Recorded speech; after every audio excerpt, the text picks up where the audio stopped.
Never give up in the face of adversity. It is in the midst of hard times that we often develop the tools to grow stronger. Hello there, and welcome to Jamaica Magazine. It's Tuesday, the 16th day of July. I'm your host, Adrian Atkinson. Coming up in our show today, the cardiovascular complications of diabetes and how to treat with it.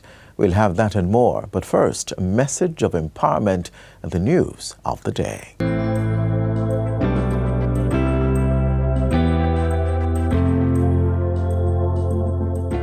As children of Her Excellency the Warrior Nanny of the Maroons, and as sons and daughters of Excellency Sam Sharp, Paul Bogle, George William Gordon, and Marcus Garvey, who paid for their lives and their freedoms, we have a duty to the present and the future generations. We have an obligation to fulfill the manifest destiny that is ours as a nation. We are a people with a message for the world. We are a nation that is destined. My vision, the vision of this government, is that we can achieve what any other country in the world has achieved.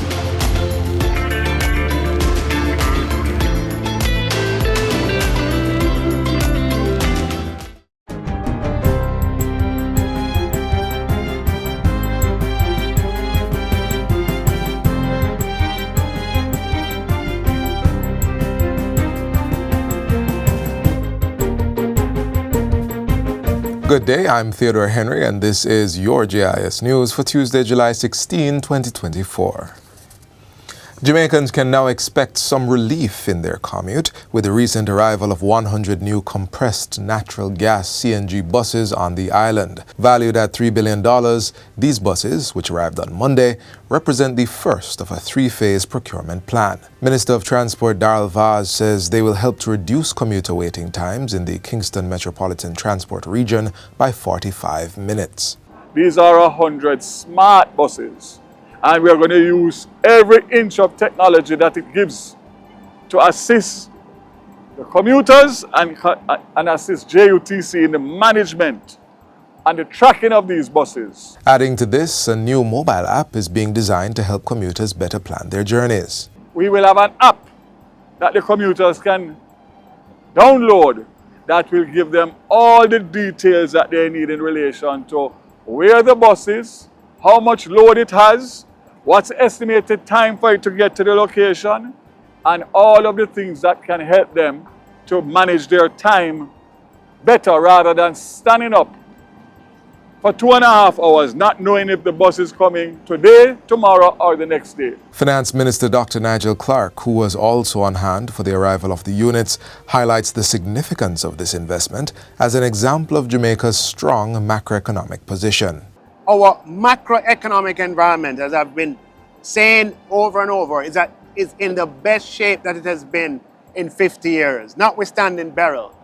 And it is because of improved macroeconomic fundamentals. It is because of a stable fiscal trajectory why the government of Jamaica is able to buy 100 buses in one go without a borrowed cent. With this addition, the total number of new buses introduced into the public transportation system since May 2023 is 171. The Ministry of Education and Youth has allocated $210 million to carry out urgent repairs to schools affected by Hurricane Beryl. This is to facilitate a level of readiness for the new school year in September. Each of the ministry's 7 regions will receive $30 million by July 17 to commence initial repairs. The severely impacted schools will be assigned contractors under an emergency contract procurement strategy to expedite the repair work. The ministry's regional offices are also being advised to reallocate funds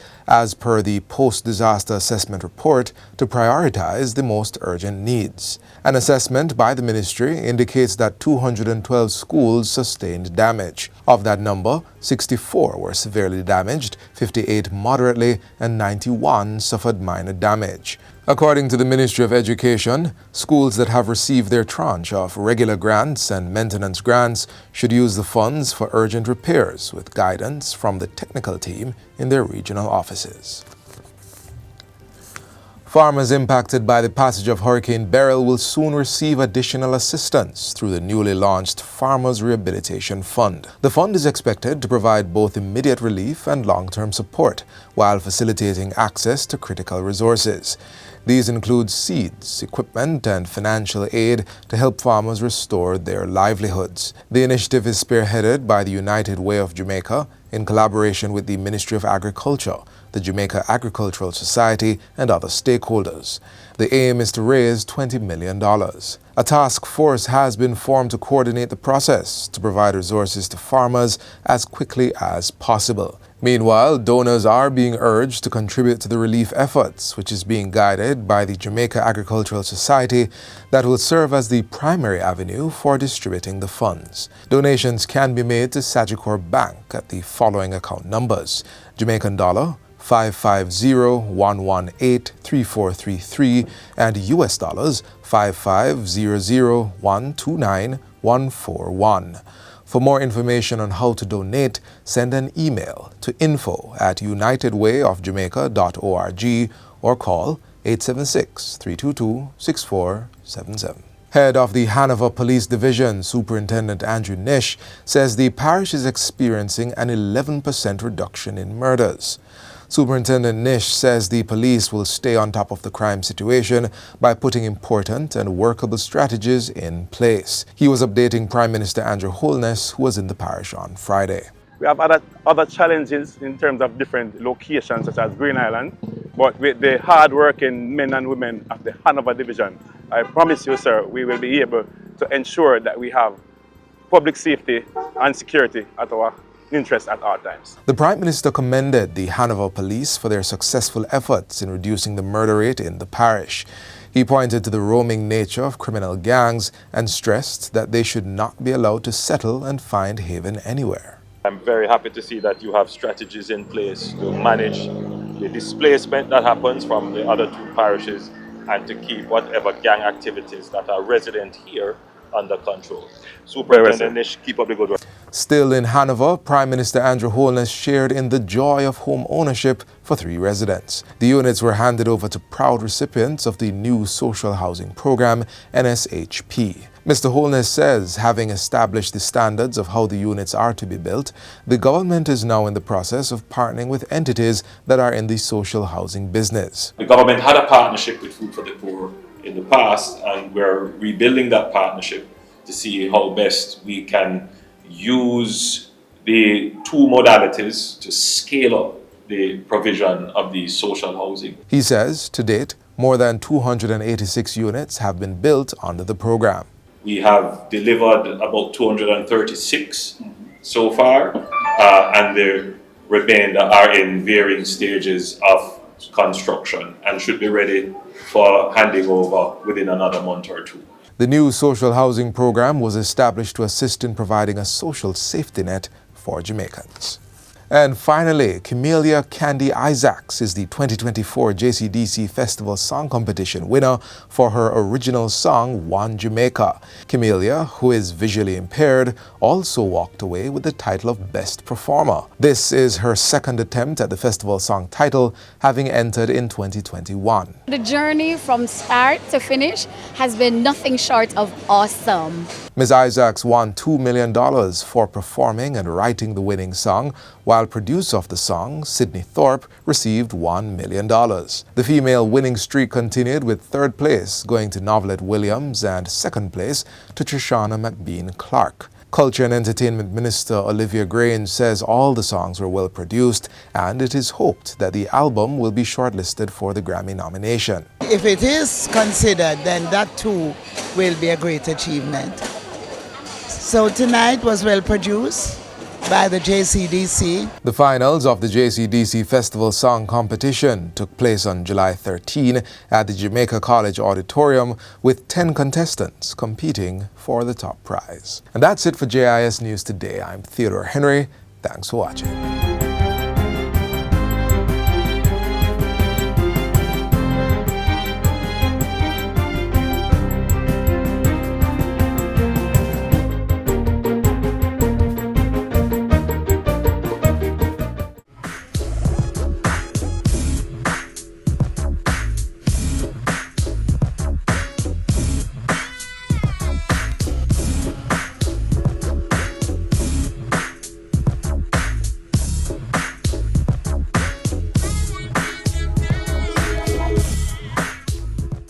Sometimes with our busy schedule, we lose focus of our health. Let's stop and take a moment to understand the cardiovascular complications of diabetes and how to treat this threat to good health.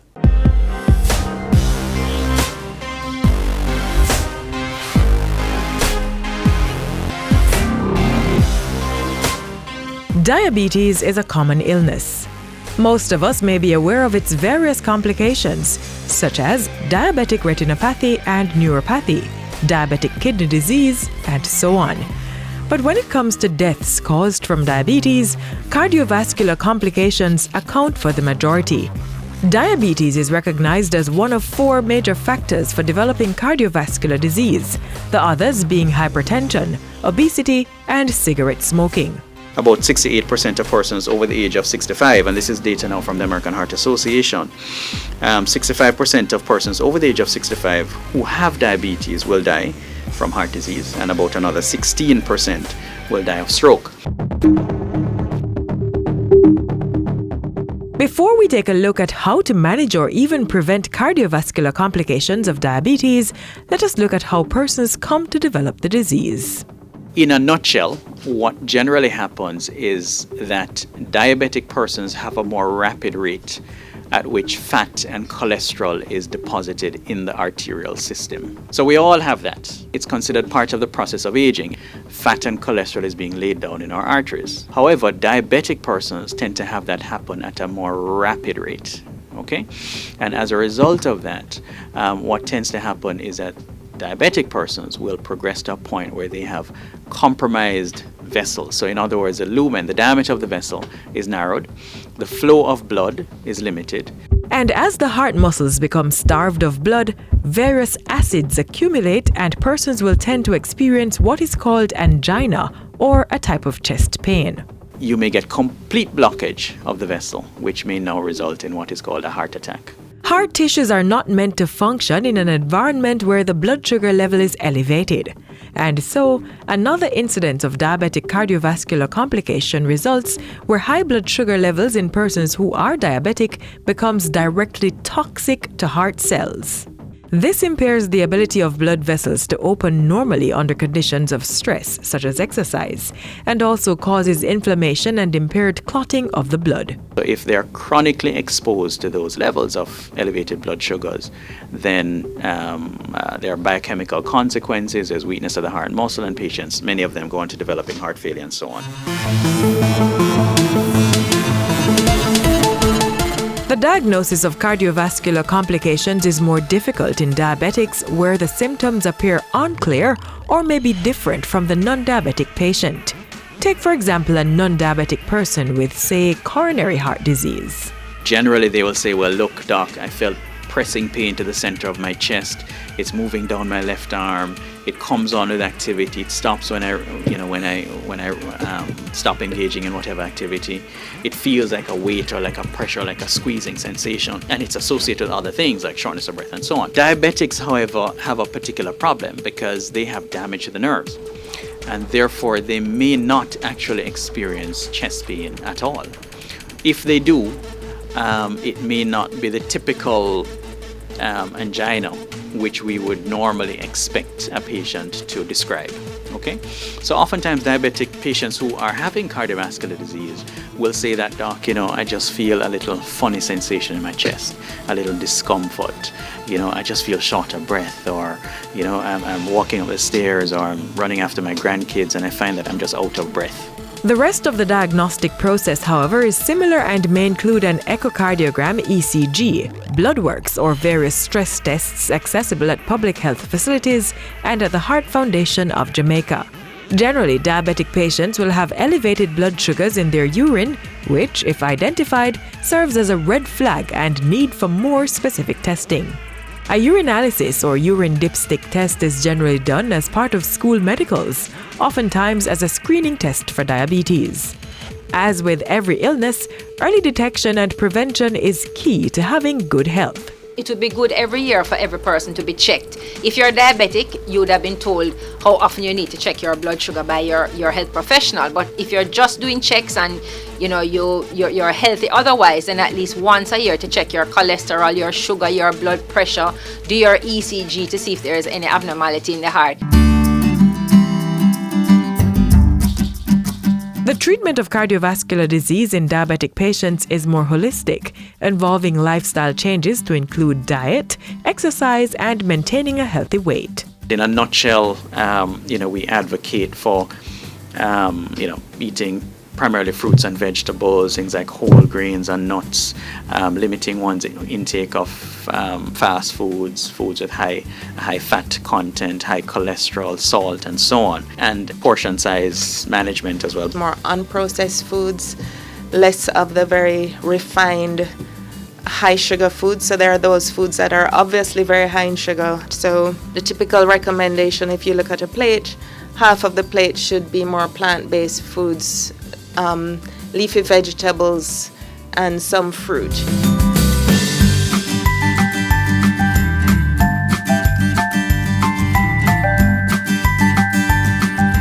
In general, 150 minutes minimum per week of moderate exercise such as swimming, brisk walking, jogging, or cycling is recommended.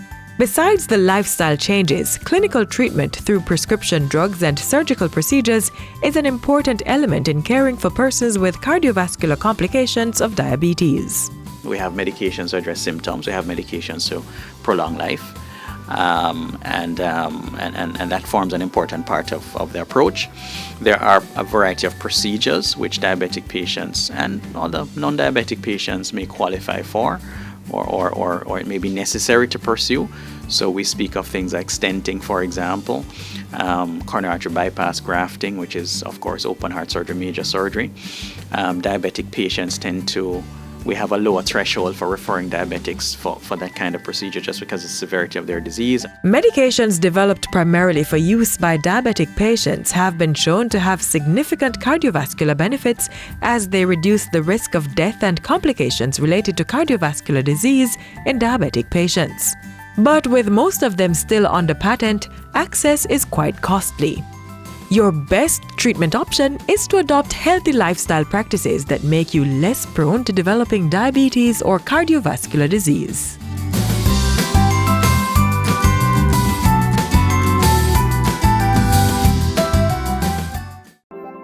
Jamaica, I can help you protect our citizens. Jamaica Eye will play a part in increasing your public safety. Jamaica Eye is part of an island-wide network of camera surveillance systems designed to increase the safety of you, our citizens. If you have a camera system outside your home or office facing a public space, log on to jamaicai.gov.jm today. Jamaica Eye, we're all connected. The Ministry of National Security, creating a safer and prosperous Jamaica.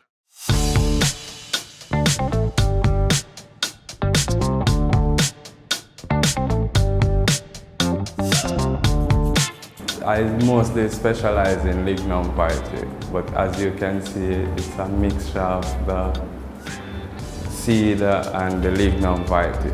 So I'm from the Mighty Gully Youth Project. It's founded by our teacher, Mr. Lancelot Bryan. He died in England a few years back.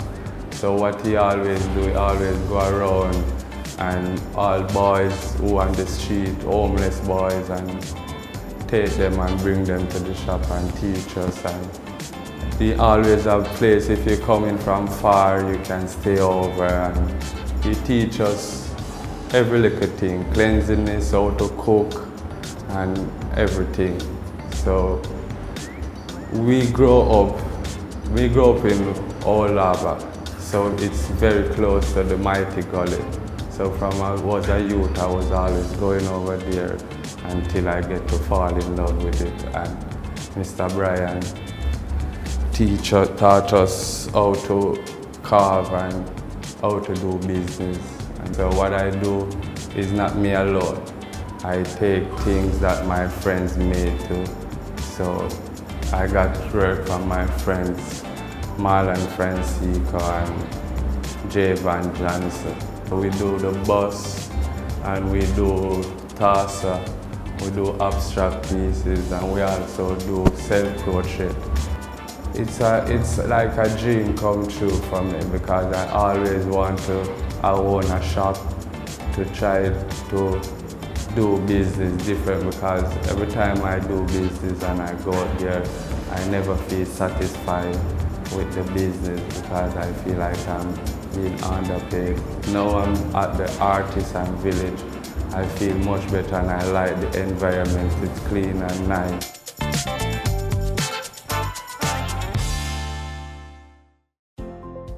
Jamaicans, practice proper disposal of garbage, and if items can be reused, recycle them. We all have a part to play in protecting our environment from pollution. We are building Jamaica.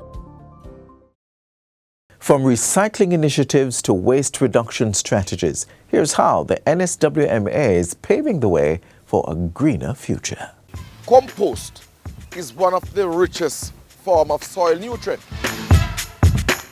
So here we are buying fertilizer for huge sums of money, when in fact we are throwing away something which is richer in many regards than what we are buying, spending hard cash for.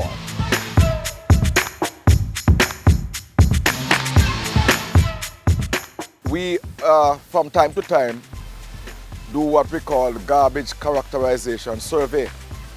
This is where we actually go island-wide and take samples of the garbage and look at what make up the garbage. All the surveys that are done in recent past points to one particular set of dynamic. The compostables are always the highest. 67% in some survey, 65% in some. We eat vegetables.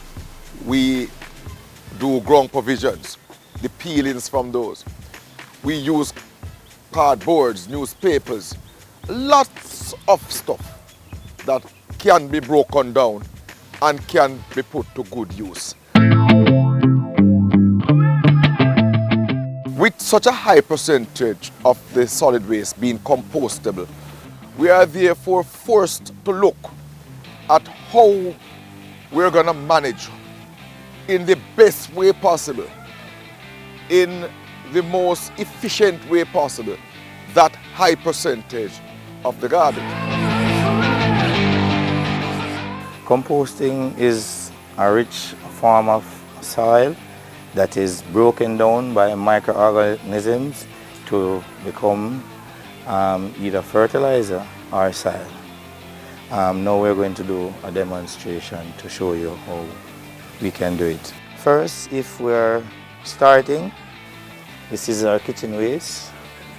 So if you're starting a compost bin at home, you need to get your kitchen peel, your banana, your lettuce, your cabbage, your tomatoes, and you cut them in finer particles. It will make it break down much faster. In order for the microorganism to work effectively, you need moisture, you need air, and you need heat. You can use a hand shovel or your hands. Too much moisture will allow the stuff to rot and it won't be compost. And if it is too dry, the microorganisms won't be able to work effectively. So you need to get a right mixture. If you squeeze it with a fist, you shouldn't have any water running out of it. If it's dripping, it is okay. If it is running out of it, that means you have too much water. So now this is our compost. If you keep this moisture in your compost, it will give you a maturity rate of 3.5 months. And you'll get this final product, which is this right here. Compost, what it does, the longer it stays into the ground, is the richer it becomes.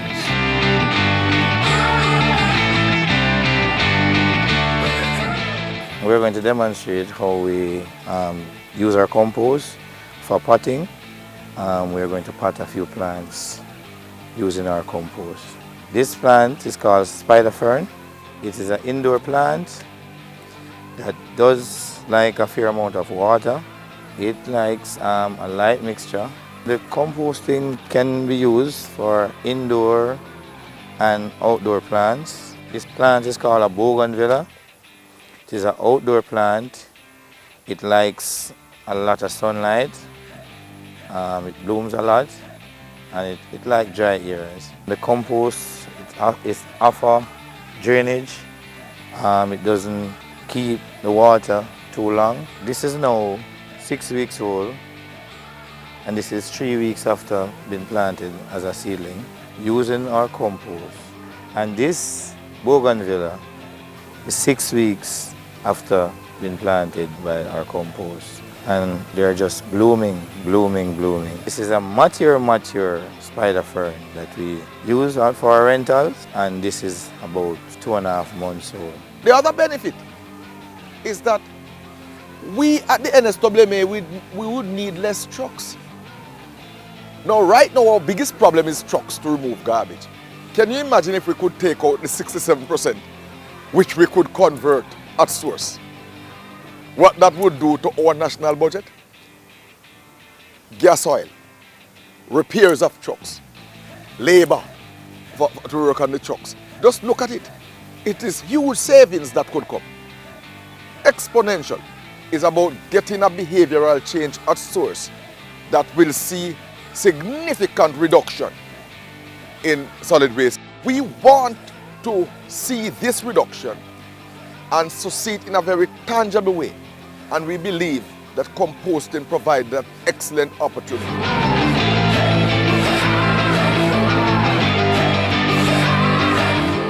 And that's where we leave you on Jamaica Magazine for today. Do join us again tomorrow for another informative edition. Remember to visit our website, gis.gov.jm, for more news you can use. On behalf of the entire production team, I'm Adrian Atkinson. Do stay safe. This has been a production of the Jamaica Information Service, the voice of Jamaica.